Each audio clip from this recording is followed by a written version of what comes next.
What if I told you Lil Scrappy has been raising a child for years only to find out he's not the father?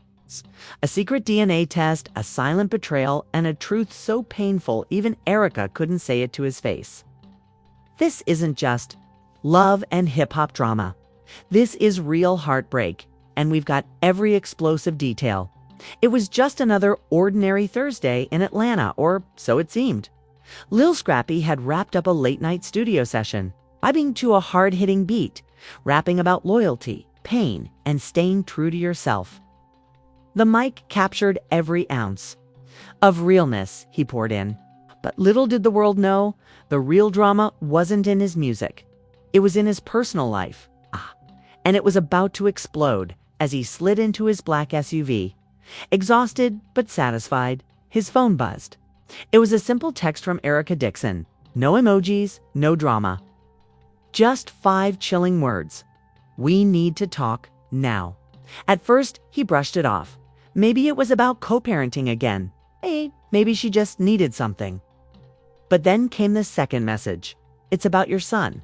His hands froze. The engine idled. Time stopped. The DNA envelope later that day. Erica pulled up to his condo. Not in rage, not with fire, but with a manila envelope in her hand. No camera crew, no screaming match, just quiet tension, thick enough to cut with a knife. Sit down, she said, just read it. Scrappy looked at the envelope. It was sealed, stiff, and slightly creased from the way she'd been gripping it. He opened it slowly and read words he never expected in 1,000 years. Probability of paternity, 0.00%, excluded as the biological father. He blinked once, twice, and then his heart sank. No, nah, this gotta be fake, he stammered. You playing, right? This some love and hip-hop prank or something? Erica's face didn't move. I had doubts, so I took him in, did the test myself. It's not your son, Scrappy. The silence after that felt louder than any diss track he'd ever recorded. Years wasted. Scrappy stood up, pacing the living room, his fists clenched, his eyes wide. I was there when he was born, Erica. I taught him how to ride a bike. I took him to his first bed taping. You mean to tell me all that was fake? Erica didn't flinch. It wasn't fake. You just weren't the father. It was brutal. Clinical, cold, Scrappy sat down again. Hand on his forehead, he wasn't just angry. He was shattered. The post that broke the internet that night. Scrappy posted a cryptic message to his Instagram story. Nothing to direct. It's just a sentence. Sometimes the truth don't set you free. It buries you. Fans lost their minds. Within minutes, Twitter was ablaze. Is Scrappy talking about Erica? Yo. Did he just find out the kid's not his? This better not be about Lil Man. The internet detectives went to work.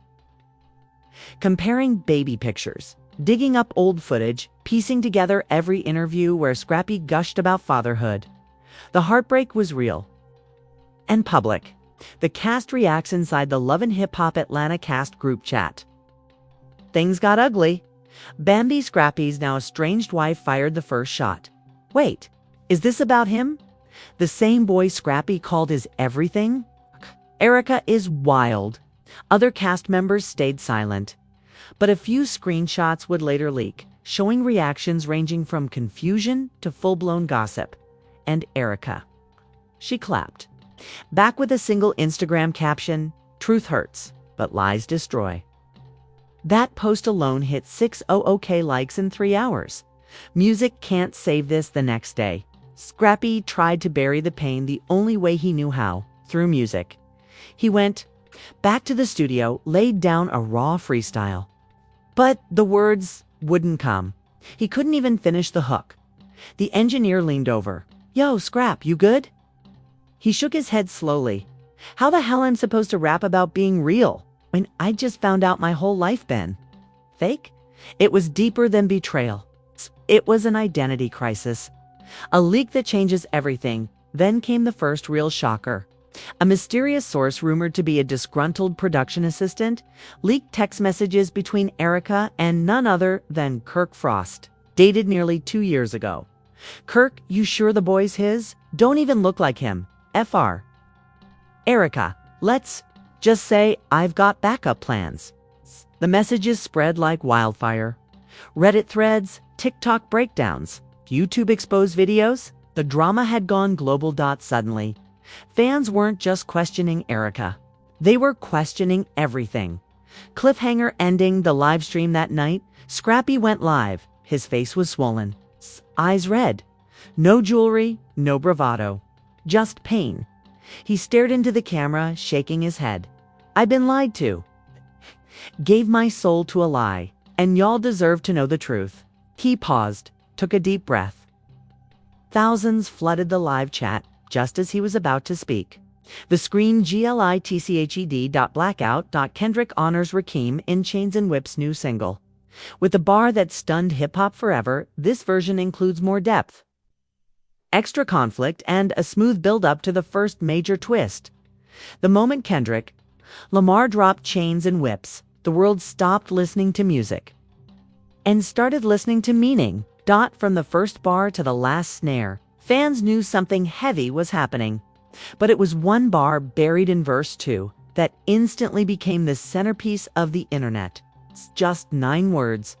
I ain't the God, I'm the prayer, he answered. A bar that split hip-hop in half. At first, fans treated it like a moment of humility, a deep salute to Rakim, a lyrical bow to the man many call the godfather of modern flow. Timelines filled with fire emojis, fan art, even side-by-side edits of Kendrick and Rakim with captions like student meets source and the bar that shook the temple. But then, things started shifting. At first it was subtle, a few fans questioning the tone, the timing, the positioning. Then came a podcast episode from an old-school hip-hop analyst called Bars Decoded. In it, the host broke down the bar in chilling clarity. Kendrick ain't just giving Rakim props. He's placing himself inside Rakim's legacy. Not the follower, he's the result. That ain't homage. That's arrival. Kendrick picked it up fast. The post. Kendrick just said he's the fulfillment of Rakim's entire career. Is that tribute or takeover? The comments. Brutal. If someone called me the answer to everything I worked for, I'd feel disrespected, not honored. Rakim built the house. Kendrick saying he is the house. Within hours, debates exploded across every corner of the internet. Hip-hop scholars, battle rappers, old heads, Gen Z bar analysts, everyone had a take. And things got even messier when an old clip from a 2018 Kendrick interview resurfaced in it. Kendrick is asked, who's the one MC that shaped your style more than anyone? His answer, Rakim. No question. I studied the breath control, the structure. He taught me how to make words walk. But then he adds, I used his structure to build my own house. I never wanted to just live in his. That line, build my own house, began trending with a hashtag. Hashtag Kendrick built it, and that's when the controversy took a serious turn. A tweet by verified music critic at Verses and Vinyl dropped a major thread, claiming Chains and Whips was not just a spontaneous drop, but the beginning of a much bigger rollout, a hidden concept series, each track quietly unpacking the legacy tension between Kendrick and hip-hop's pioneers. Tweet. 5 of the threads said, Insider. Info: Kendrick recorded a 3-track vault in 2021, all focused on lineage, influence, and outgrowing idols. Chains and Whips was always meant to be the first punch. That tweet? Retweeted over 90,000 times. And then came the first crack in the armor. Rakim's camp spoke. On a late-night IG story, Rakim's longtime manager, Marley Sheed, posted a solid black screen with 4 lines of text. We don't do subliminals. We don't crown successors. We honor peace, not noise. Silence isn't approval, it's restraint. No tag, no hashtags. But everyone knew exactly who it was for. Fans were stunned. Was Rakim upset? The internet froze for a minute. Then it erupted again, louder, messier, and way more divided. Supporters of Kendrick fired back. You had 30 years to speak. Now someone speaks with your name and you throw shade. Kendrick gave flowers in a fire bar. too old to read nuance. Defenders of Rakim clapped back. Kendrick weaponized respect. He ain't praising, he's positioning. The god don't need to react. Silence is more powerful than clout. And just when it seemed like things couldn't escalate further, an unreleased collab leaked. A mysterious Reddit post appeared under the username TE Vault Cleaner. It included a blurry studio screen capture, a 1-minute snippet of music, and the title, Scrolls of God, Kendrick x Rakim 2019 Vault, and the track. Undeniably real. The vocals were raw, unmixed, but crystal clear. The beat was moody, slow boom bap, with layered piano loops and stripped drums. The first voice you hear, Rakim, I broke silence to build the script. Now they write me in like they gave me the gift. Then Kendrick, smooth but razor sharp. I walked through the ink of your blueprint and bled new verses. So when I speak, it's your rhythm, but my curses. Fans lost it. This wasn't just a lost collab. This was unfinished business. And clearly, Chains and Whips was born out of that tension. The track was pulled within 2 hours. But the damage was done. Every major blog picked it up. Hot New Life brand with the headline, Leaked collab suggests Kendrick and Rakim had unspoken friction for years. Even more shocking. A follow-up post appeared online, allegedly leaked from a TDE internal memo dated 2020. The file was titled, Bloodlines Project Delayed Indefinitely. Inside were notes about creative differences between Rakim and Kendrick. The line that stood out, RK uncomfortable with tone. Feels tribute is too layered, too self-absorbed. KL disagrees. Meeting ended unresolved. And just like that, the tribute fell apart. What was once seen as a deep bow of respect was now being reread as a complicated, conflicted, unfinished relationship. Kendrick had honored Rakim, but not in a way Rakim wanted. And now, all hell was breaking loose. Kendrick honors Rakim in Chains and Whips, new single with a bar that stunned hip-hop forever. This part turns the tension public, and someone unexpected steps into the storm. Let's go. When the Scrolls of God leak dropped, the internet froze. 2 voices, 1 beat, and a conversation that never made it to daylight until now. What fans heard in that track wasn't just collaboration, it was collision. Rakim spoke. In parables, Kendrick replied in poetry. But between the lines, there was something off, something unfinished. And now that it was out, there was no hiding the cracks. The narrative was shifting. What started as a lyrical tribute in Chains and Whips was now clearly part of a larger, hidden war, a quiet battle over legacy, ego. And who gets to carry the torch next? But that was just the beginning. Because the fallout came fast. Within hours, major players in the hip-hop community began reacting. First came Swizz Beatz, who posted respect to both giants. But this ain't just bars anymore. This is about who writes the next chapter. DJ Premier tweeted, they recorded together. They knew this moment was coming. Then Q-Tip stepped in with something that really shook fans. Some of y'all forgot what Rakim represents. Some of y'all never listened close enough. But the bombshell came from someone nobody expected. Andre 3000. He broke his silence. With a message posted to IG stories, I watched Kendrick walk through shadows to build his voice. But even shadows need light to exist. Rakim is the light. Keen is the echo. Neither exists without the other. Fans lost. Some praised Andre for bringing balance. Others thought he just made it worse. That's not balance. That's a reminder Kendrick's still number 2. Nah, he called Kendrick an echo. Disrespectful. Debates turned emotional threads like, is Kendrick too obsessed with legacy?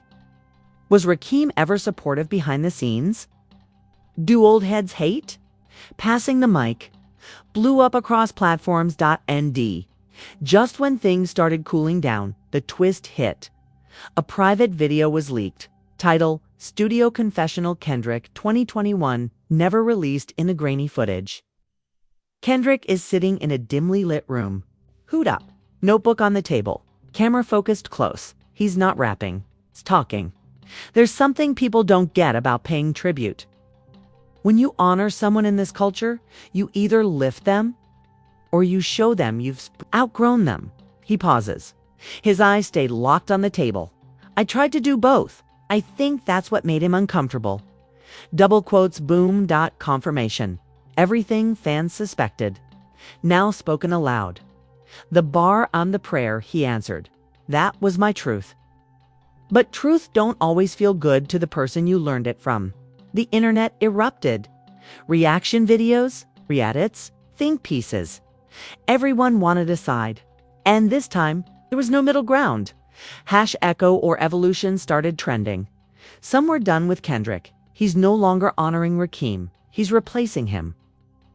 This is the most backhanded tribute in hip-hop history. Others doubled. Down in his defense, Kendrick is showing how complex influence really is. You can outgrow your heroes, that's art. And while all this unfolded, Rakim, still silent, but someone else broke through the noise. A voicemail posted anonymously to a hip-hop leak page. Labeled RK greater than K ... unreleased response voicemail. Draft a man's voice. Deep, precise, undeniably. Rakim. A man's path don't need to be rewritten for it to matter. He don't need to be outdone to be remembered. They only know you through echoes, then you never found your own voice. And I ain't your father. You ain't my echo. You're just another verse in a long scroll. That wasn't a diss, it was a declaration.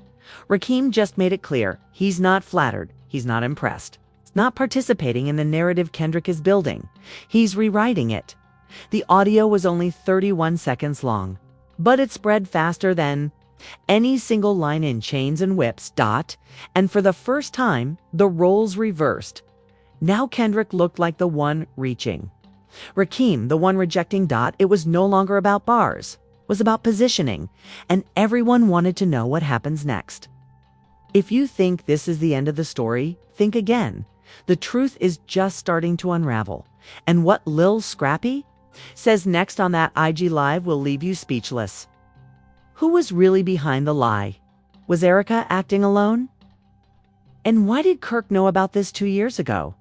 You don't want to miss what's coming next. So make sure you smash that like button. Subscribe to the channel and hit the bell icon because part 2 drops real soon, and trust me, it gets even messier. Drop a comment below. Was Erica wrong for doing that DNA test behind Scrappy's back? Or did she finally do what needed to be done? We're reading every comment. Let the truth be heard.